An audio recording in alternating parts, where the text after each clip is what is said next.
Tonight, communities are bracing for another round of snow. This is a live look right now at I-80 near Castle Peak, and we're tracking a third storm system expected to dump even more snow in the Sierra. Our weather team is calling tomorrow a KCRA 3 weather impact day. Thank you for joining us tonight at 10. I'm Andrea Flores. And I'm Curtis Mang. This new round of snow could make it even harder for teams to recover the bodies of 9 backcountry skiers caught in that Sierra avalanche. They remain at the avalanche site. The group involved 15 skiers, including 4 guides with Blackbird Mountain Guides. 6 people survived that avalanche near Castle Peak. Rescuers last night confirmed they found 8 bodies. A 9th skier is presumed dead. The CEO of Blackbird Mountain Guides says 6 of the victims were clients, 3 were guides. The avalanche is now the state's deadliest on record. With the bodies still in the mountains, investigators are not yet publicly identifying the victims out of respect for their families. But tonight, the Sugar Bowl Academy says many of those victims have ties to their community. A new statement from the Academy's executive director says, quote, "This tragedy has affected each and every one of us. The depth of support for the families whose lives have been changed forever reminds us of how special this community is." It goes on to say the best thing we can do is surround our athletes and families with care and support while providing the necessary space and time for grief and healing. This tragedy also leaves tight-knit communities and tourists shocked. Whenever you go skiing or snowboarding, it's in the back of your mind, especially when big storms come, and it's just your worst nightmare. I've survived in the mountains doing extreme sports for over 50 years, and it teaches you that nothing's guaranteed. We want to give you a 3D tour of this terrain to give you a better idea of where this happened. This was in the backcountry near Castle Peak on the north side of 80. Boreal is on the other side of 80. And it's about 3.5 miles through the backcountry to get to Frog Lake, which is right here. And the tour company Blackbird confirms this is where the group of 15 stayed since Sunday in the Frog Lake huts. It's really tough to get reservations here. The Tahoe Donner Land Trust operates those huts and recommends this route in and out during the winter months. Now, we don't know for sure if the 15 went this way during the bad storm, but the avalanche happened on the backside of this peak. The 6 survivors discovered 3 members of their group dead, and they stayed there under a tarp until rescuers got on scene. Those rescuers confirm 8 bodies, 1 person is missing, and right now, with the risk for more avalanches, the bodies are still out there. The Nevada Sheriff's Office says they will recover them when it's safe. And tonight, the Placer County Sheriff's Office is warning people about the possibility of more avalanches. The Sierra Avalanche Center issued an avalanche warning yesterday for the entire Tahoe Basin. That has been extended through at least tomorrow morning. But with more heavy snow in the forecast, it will likely be extended again. The Sheriff's Office is urging people to stay inside and avoid backcountry recreation until those conditions improve. And with cold, snowy weather continuing, crews are racing to turn the power back on for thousands of customers in the foothills. According to PG&E, more than 28,000 people are still in the dark tonight.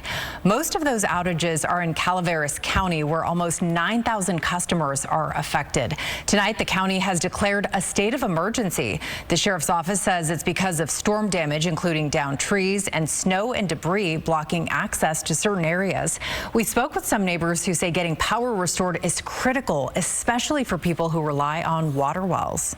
The most inconvenient is not having water to do our daily things that we need to do. We're lugging buckets of water from our water store to flush the toilet. Really elegant. PG&E says while it is easier to restore power in some areas, others with low snow are harder to reach. Well, we have team coverage for you now to get you ready for this next wave of snow, rain, and wind. We begin with KCRA 3 meteorologist Heather Waldman. Andres' shot right there next to me. The snow is picking back up again, pretty much everywhere above 3,000 feet at this point, although the story tomorrow morning is going to be the lowering snow level once again. Put the wind arrows here on our map just to give you a clearer picture of what's happening. There isn't a ton of moisture with this next storm that's coming in, but when you've got air moving from west to east, right up perpendicular against the Sierra, that air and that moisture gets forced right up against the mountain, and it's like wringing out a sponge. That's exactly what's happening. You can see as these showers get a little bit closer to the Sierra, they fill in and the rainfall expands on the radar. Call that orographics. That's where the wind drives the precipitation against the Sierra, and it's still making an absolute mess of 80 and 50. There's still a traffic hold here just above Colfax in the eastbound lanes. There is traffic going up and over the summit, but it is slow moving, and chain controls are going to be an absolute necessity through tomorrow. Probably through most of Friday, even once the snow does stop. Stockton, you've been seeing the hit and miss showers. Same thing with Tracy. Rain is starting to fill back in around Sacramento and into communities on the east side of the valley and up into the lower foothills. Grass Valley, you're kind of right on the edge of that snow line. It's going to keep dropping through tonight. You'll see more accumulation into tomorrow. Lake of the Pines, that snow level getting closer to you as well. As you can see, that light rain filling in across Yuba County. Next storm system, it's here. You can find it, kind of follow the curve of the winds. The center of that low is centered right off the north coast. As that drops to the south, we'll see a more intense band of rain late tonight into early tomorrow morning for the valley. Some wind. And yeah, that heavy snow is going to continue for about another 24 hours. We'll talk totals and we'll talk temperatures in a few minutes. All right. Sounds good, Heather. Thank you. Well, the Sierra is still seeing some rough driving conditions, and with another round of snow, as Heather just mentioned, it's not likely to get any easier out there. KCRA 3's Andres Valle continues our team coverage right now. So he's live in Nyack with a look at the conditions. And Andres, it's really coming down there. You've been covering travel conditions for the last few days. What are you seeing tonight? You know what? Tonight has just been kind of the same old, but this time the snow that's coming down is very light. It's very airy. You can't even really pack a snowball with this. But the good news is I-80 is open in certain locations. It was closed for quite some time, and that's why there are still some semi-trucks here in Nyack parked here. They're not willing to go over the summit because, again, a lot of people in this Shell gas station were stuck here for several hours because Caltrans crews were closing the interstate because of too many spinouts, too many crashes. So let's show you some video from earlier in the night when we were stuck in some of that traffic heading eastbound. They first did a closure right here at Baxter heading eastbound. So me and my photographer Alan here were stuck here for about 2.5 hours to get to Nyack, but eventually Caltrans crews did allow us to go up the hill and head into Nyack, and by 8 p.m. that's when those crews allowed us to get here. But this is where we found multiple people stranded in the Shell gas station parking lot because there was a separate closure from Nyack all the way over to Cisco Grove. Some people telling us they've been stuck in Nyack since 2:30 p.m.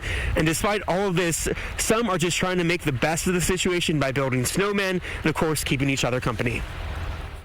We moved up a couple feet, 20 feet, and then we stopped again, and then that's it. We were told us if we have to exit right here and then turn around, or I have to wait it out because I still got to go that way. Thought we were going to make it, and obviously we've been on the road for, 6 hours now? 7. 7? We were in one place for 4. Yeah, 4 hours pretty much. I'm the bride, and I'm just trying to have fun. I mean, I have literally my best friends with me, so thank God we're in it together. We've got good snacks, water, and just good vibes is what's getting us through this. Maybe take a nap and see what happens when I wake up.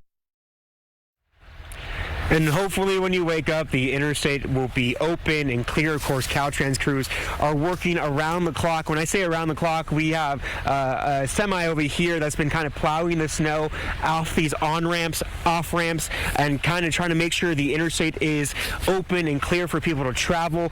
For perspective, too, even at 9:15, less than an hour ago, Marisela de la Cruz got to us here in Nyack when she was on the other side in Truckee. That gives you kind of the perception of she was last in our newscast at 7 p.m. and she barely made it to Nyack at 9:15. Of course, her and Matt Wong, our photographer, are still heading back over to the station to get home. So it's a long travel day for a lot of people. There's actually a fun little family right over here from San Jose who's telling me that they've been stuck here for several hours trying to get home to the Bay Area.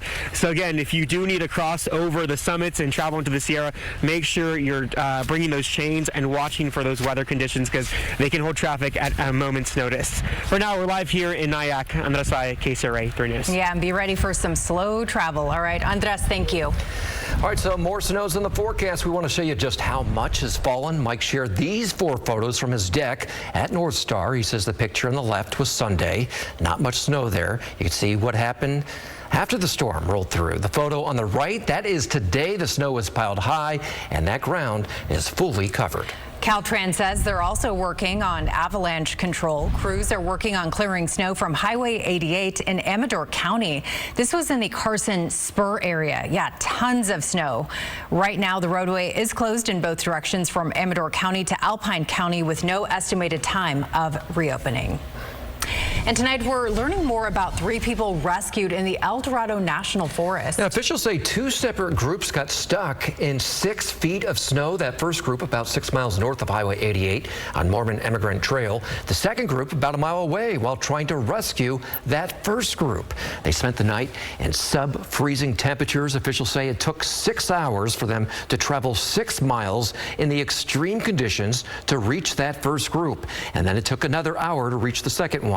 This is how the El Dorado County Sheriff's Office described the conditions. A complete whiteout and very hard to navigate. It's not just simply snowshoeing across somewhere. Now you're dealing with, the dark conditions, the weather itself, whiteout, the wind. Those are all factors that just push that time back for rescuer to leave point A to then get to where that person is. The 3 rescued were treated at the hospital and released. And you can download the KCRA 3 app to stay updated on the weather impacting your neighborhood. We've got an interactive radar you could use and alerts you can set up right to your location.